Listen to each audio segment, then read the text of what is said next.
Hey guys, I'm Brufio, welcome back to the channel. So today we are going to have a look at how to organize a session if you get the stems for mixing or if you mix them yourself. It makes sense to separate the recording and the production setup or the session and the mixing session. I also separate then the mastering session often, but sometimes I also mix and master in the same one. But let's dive into Cubase and I show you when I import the stems how it looks and what I do to organize before mixing. Are you ready? Let's go. Alright, so now you can see the Cubase mixer and you see on the left side all the stems. They have all the channel names and named them very nice. So in this case I named them, but I just want to show you what you do when you import them. So when we zoom in a little bit, we can see that this is a stereo file, but I changed it to mono. If you get backing vocals and they bounce everything in stereo, which doesn't make sense, then you can go in and click it to mono, so you have a mono vocal. I did it with all the background vocals first and I just check, is this really a stereo audio track or is it a mono audio track? So next what we do is organize in the correct order how we do it in every other session. So I'm always starting with the drums, so I'm searching for all the drum stuff. You can see it here a little bit better. So you can see here are drums, they are named drums 3, so let's put them on the first one, make it smaller. We see drums big, so that's also here. Drums 1, that's good. Okay, seems like here's as well. I will put that as well to the drums. Okay, this looks okay. So then what I do is color them, so I always know in the session where I am. And this is something I think you should take care of for yourself because everyone has other color preferences. So I'm always doing drums in blue, electric guitars green, bass yellow, acoustic guitar dark yellow, strings orange, piano red, lead vocals pink, and backing vocals purple. Do what you like, but stick to it because that's very important if you organize your session, that you can see in every moment, okay, that's my lead vocal, it's purple. And I think that's very, very important to do. All right, so then I would go in and in Cubase, if you want to, just color code the track, you go here. Let's do it in this blue for now. You see it changes the event and the track. If you only go to the event and color code it, then only the track gets color. But let's do it like this. All right, so we have a vox texture, a lead vocal. Okay, then let's group the vocals. So we have a verse, a lead vocal, verse 2, hook, verse 1, lead vocal 2, lead vocal end. Okay, so these are all lead vocals, so I will put them also in the order. Okay, and what's important now is that we put them also, of course, in our color, so purple in my case. You don't have to watch this till the end, but what I do next is I group them. So let's go here. You can group them and say you want that stereo drum group. Go here,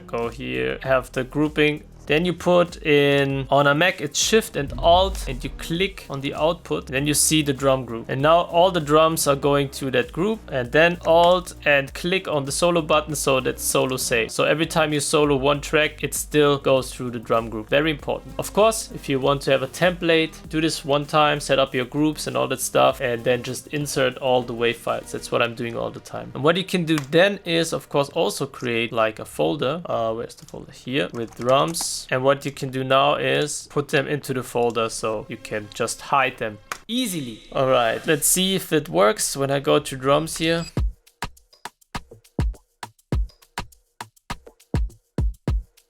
Okay, so they are solo. If I don't do it and I make this again.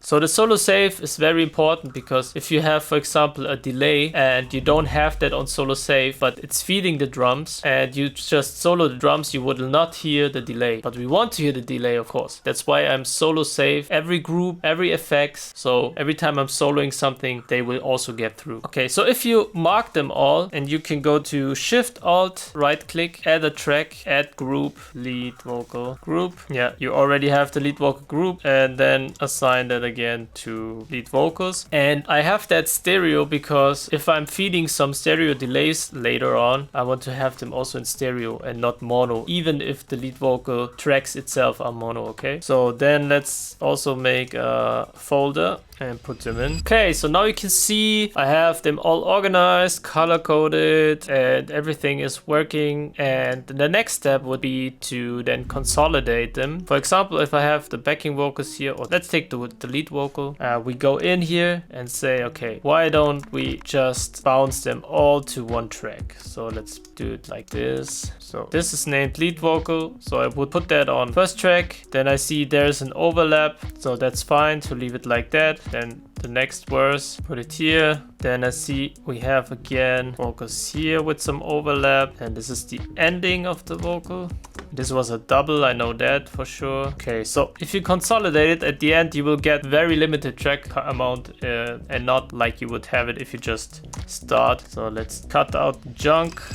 So now you see we have this one we can completely remove. Let's see what that is. That's a hook part. We have something here. Right, so we can put them both up here. It's important that you work with the grip here. So as you can see, here's the grid on and off. And I put it down to 1.5, so it's very limited. Otherwise, if you don't have the grip, it's not right on the lines here. All right, so let's consolidate more.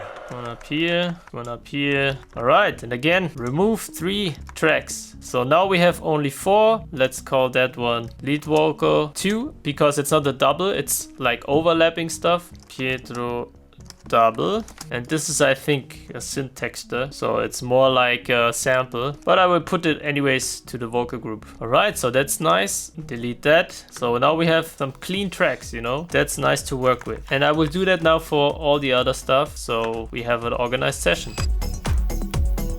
Right, backings, the ad-libs, clean out the junk, the lead vocals down, acoustics.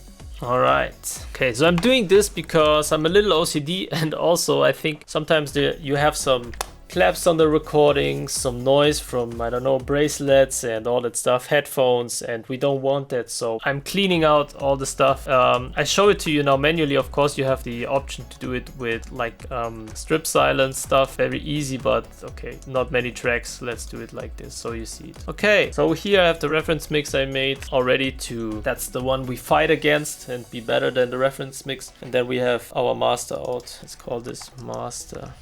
So from here I would go in now and create my delays, reverbs, submix, and all those groups, and of course save that and as a template to only have to import the stems the next time. But that's very nice to work like in an organized way and yeah, getting faster at your mixing stage. All right guys, so that's it for the video. Hope you enjoyed it. I will have some very deep in-depth courses in the future. If you want to have a free ebook on how to record in a home studio environment and get some free drum samples from me, then sign up on my homepage brufiomusic.com/shop and you will receive them for free. That's it. Subscribe to the channel, leave a like if it helped, and we see us in the next one.